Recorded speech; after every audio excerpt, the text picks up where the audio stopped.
الحمد لله وحده لا شريك له والصلاة والسلام على محمد لا نبی بعدہ۔ محترم بزرگوں اور دوستوں، آج ہم قربانی کی تاریخی حیثیت اور اس کے ثواب کے تعلق سے بات کریں گے۔ قرآن کریم میں حق سبحانہ و تقدس کا ارشاد ہے، اور ہم نے پچھلی ہر امت کے لیے بھی قربانی کرنا اس غرض سے مقرر کیا تھا کہ وہ ان مخصوص چوپایوں پر اللہ کا نام لیں جو اللہ نے ان کو عطا فرمائے تھے۔ سو تمہارا معبود ایک ہی ہے جو اللہ ہے، لہٰذا تم ہماتن اس کے ہو کر رہو۔ اور اے نبی صلی اللہ علیہ وسلم، آپ ایسے احکام الہیہ کے سامنے گردن جھکا دینے والے لوگوں کو جنت وغیرہ کی خوشخبری سنا دیجیے۔ یہ آیت کریمہ بتلاتی ہے کہ قربانی کا حکم جو اس امت کے لوگوں کو دیا گیا ہے کوئی نیا حکم نہیں ہے، بلکہ قربانی ایک قدیم عبادت ہے جو پچھلی سب امتوں کے ذمے مقرر کی گئی تھی۔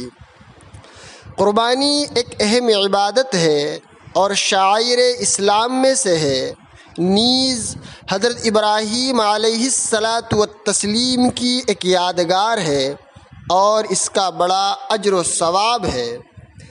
حضرت زید بن ارقم رضی اللہ تعالی عنہ سے روایت ہے کہ صحابہ کرام رضی اللہ تعالی علیہم اجمعین نے پوچھا، اے اللہ کے رسول صلی اللہ علیہ وسلم، یہ قربانی کیا چیز ہے؟ آپ صلی اللہ علیہ وسلم نے ارشاد فرمایا کہ تمہارے نسبی یا روحانی باپ حضرت ابراہیم علیہ السلام کا طریقہ ہے۔ صحابہ نے عرض کیا، اے اللہ کے رسول صلی اللہ علیہ وسلم، ہم کو اس میں کیا ملتا ہے؟ آپ صلی اللہ علیہ وسلم نے فرمایا، ہر بال کے بدلے ایک نیکی۔ صحابہ نے عرض کیا، اگر اون والا جانور ہو تو؟ آپ صلی اللہ علیہ وسلم نے فرمایا، اون کے ہر بال کے بدلے بھی ایک نیکی ہے۔ اللہ اکبر! کیا کوئی جانور کے بال کا اندازہ کر سکتا ہے؟ ہرگز نہیں۔ اس سے معلوم ہوا کہ قربانی کے ثواب کا بھی کوئی اندازہ نہیں کر سکتا۔ رسول اللہ صلی اللہ علیہ وسلم نے ہجرت کے بعد 10 سال تک مدینہ طیبہ میں قیام فرمایا، ہر سال برابر قربانی کرتے تھے اور مسلمانوں کی اس کی تاکید فرماتے تھے، جس سے معلوم ہوا کہ قربانی صرف مکہ معظمہ کے لیے مخصوص نہیں ہے، بلکہ ہر بستی میں ہر شخص پر شرائط پائے جانے کے بعد واجب ہے۔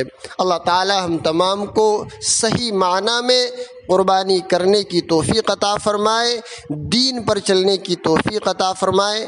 آمین ثم آمین، وآخر دعوانا ان الحمد للہ رب العالمین۔